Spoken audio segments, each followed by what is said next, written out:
Hello. Today I'm going to show you how to connect a capacitor microphone or a condenser microphone via an XLR cable through our audio interface with a USB-C cable to our, in this case, it's an Apple iPad Pro or a tablet or a computer system or something else. That means here with this condenser microphone, there comes an analog signal. Okay, this is not digital stuff.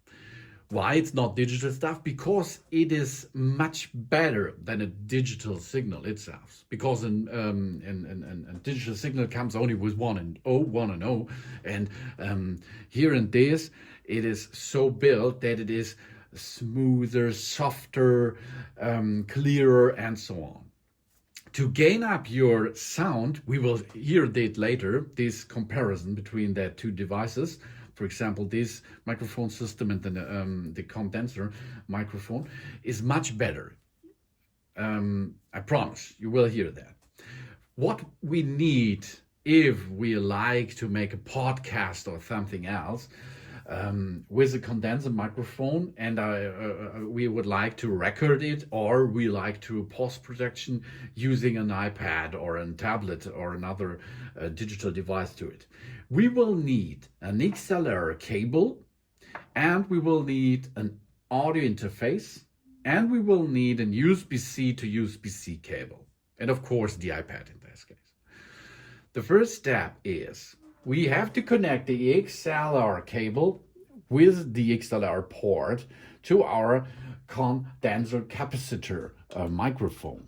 We get this in position, locked it, job's done.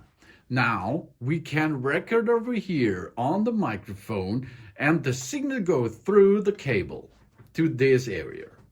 The next thing is we have to connect our XLR cable into the audio interface. The audio interface will be transfer the analog signal into a digital signal. It is important to dock this into that device. And then the next step is we have to connect the audio interface with our device, or like this iPad. For this, on the back side, on this audio interface, there's an USB port. A USB-C port in this case. The USB is the same, C, and so the signal transfer is the same. And now we can use the other side of the USB-C cable to enter into our iPad, for example.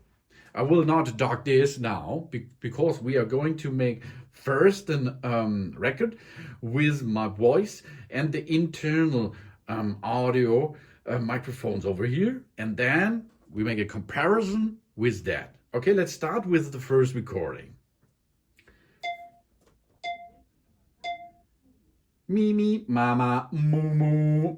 This is the recording via the capacitor microphone to the XLR cable with audio interface to the tablet.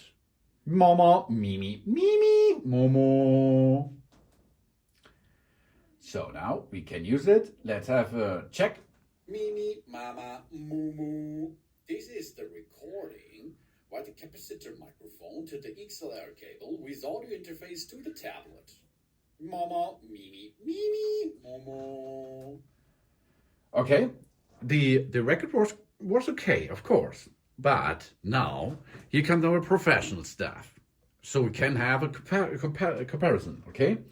We dock now the USB-C cable into our device, and you will see, and you can see over there, we'll make on the audio, and you can see nothing.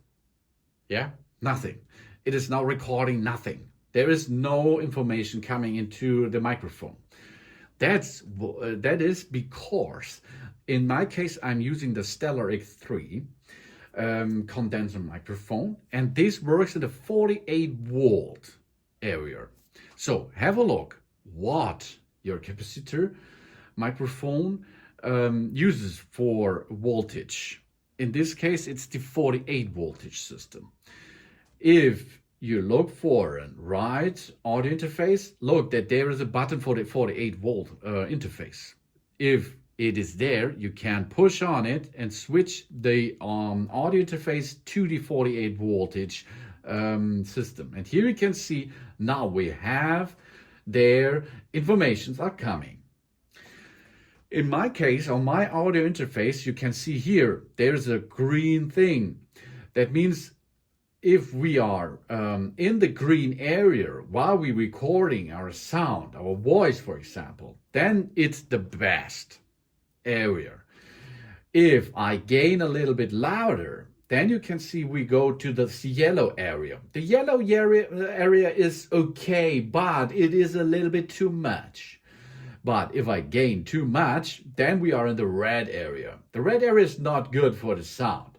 It will make damage to your sound. That's not good. It will not break your microphone or your devices. No, but you can hear interferences on it. That's not good.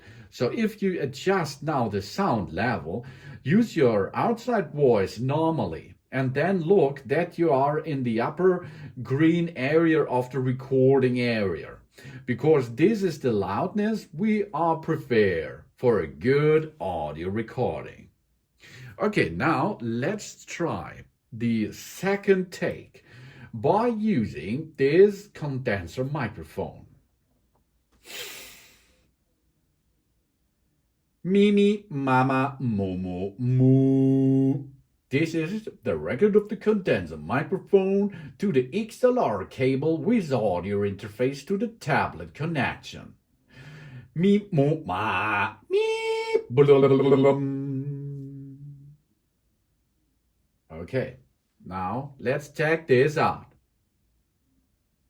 But there's something, if you use an iPad or something, you cannot hear while you play now. We make a play. Okay, you hear nothing. This is because we are already connected. Okay, we are here connected. So I have to remove first the connection of the audio interface, and then it will go back to internal services. Now it's here. Mimi, mama, momo, moo. This is the record of the condenser microphone to the XLR cable with audio interface to the tablet connection. Me, mo, ma, me. You hear that? Much better, isn't it? So go back and hear it the first. Mimi, mama, moo, moo. This is the record. It's like in a 10. Okay. By the capacitor microphone to the XLR cable with audio interface to the tablet. Mama, mimi, mimi, momo. Mimi, mama. That's much better, isn't it? Yes, it is. So you can hear the difference between these two options, internal microphone and an external professional condenser or capacitor to XLR with audio interface recording. And you should prefer, if you use or like good records, you should invest in such 2 or 3 stuff. That means you will need a cable, a good cable. You will need a good audio interface and a good microphone. Thanks for watching. Please subscribe me and give me a positive feedback, and I hope to see you again on my channel. Sun. Mimi, mumu, mama, moo. This is the internal microphone of the iPad, which we're going to use to hear what's going there. Mumu, mama, mimi. Mimi, mama, momo, moo. This is the record of the condenser microphone to the XLR cable with audio interface to the tablet connection. Me, mo, ma, me.